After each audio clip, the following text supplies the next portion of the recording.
হ্যাঁ বেরোচ্ছে। আমাকে মারছে কেন? হ্যাঁ হ্যাঁ হ্যাঁ। দীর্ঘ 5.5 ঘন্টার জেরার পরে ছুটতে দেখা যাচ্ছে হ্যাঁ একটা দিয়ে একদিক যান দাদা, একটা দিকে যান। তবে এই মুহূর্তে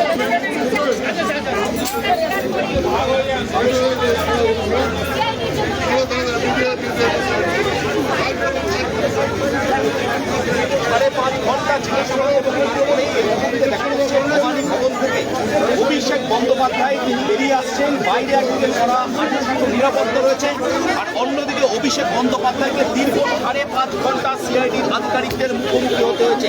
এই মুহূর্তে দেখা যাচ্ছে গাড়ির ঠিক মাঝে অভিষেক বন্দ্যোপাধ্যায় তিনি বসে রয়েছেন এবং অভিষেক বন্দ্যোপাধ্যায় এই মুহূর্তে ভবানী ভবন থেকে তার গাড়িতে নিয়ে যাচ্ছে।